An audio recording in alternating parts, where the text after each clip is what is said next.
તો હે અસલામ વાલેકુમ ગાઈસ, સ્વાગત છે તમારા બધાનું આજના આપણા 10મા મિની બ્લોગમાં. અહીંયા જો બધો સામાન બામાન ગાડીમાં રખાતો હતો ને આ ડીજે બીજે ફૂલ તૈયારી છે ભાઈ. કાંઈ ઘટે ને સ્કોર્પિયો બોર્પિયો ગાડીની તો લાઈન છે ને આપણો ભાઈ જો આઈલો ઠમક ઠમક ને આપણો કેમેરામેન આવ્યો સુટકેસ લઈને. તા ભાઈ કે મને ભાઈ જમાત ખાને મૂકી જાય ને જો અહીંયા ભાઈ જો અહીંયા એનું સેટઅપ કરી રહ્યો છે ને આ જો સ્ટેજ બેજ કાંઈ ઘટે નહીં ભાઈ. આપણે જો ગરમીમાં એક બાજુ ઊભા રહી ગયા છે કુલરમાં, પણ નીચે જવું પડે એમ તો જો ગાડી બાડી કાંઈ ઘટે. આપણો ભાઈ બી જો આમ સનરૂફમાંથી બહાર નીકળે છે, ભાઈનો છોટો ભાઈ કાંઈ ઘટે નહીં. આપણા ભાઈઓ બી અહીંયા જો ડિસ્કો બિસ્કો કરી રહ્યા છે. હા હા, વાંડા સંગઠન ના હોય.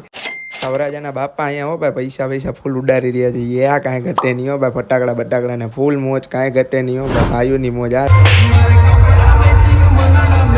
વળી કપડાં બપડા મિચિંગ કરીને આપણે આવી ગયા છે જમાતખાનામાં ને ગરમી તો જો ભાઈ કાંઈ ઘટે નહીં હો ભાઈ. ને જો અહીંયા બધાના હાથમાં રૂમાલ જ દેખાય. વરાજાને બીજો હવા નાખે છે. હવે આપણે બી ગયા છે ખાવા માટે, ખાઈ પીને આપણે નીકળી ગયા છે તડકાના બાયણે. જો આપણે હું ને આપણો ભાઈ જો નીકળી ગયા છે. દાદી માટે લઈ લીધી ઈનો ને સોડા. આજનો બ્લોગ એટલો તો ચેનલ સબસ્ક્રાઈબ કરો. ટાટા.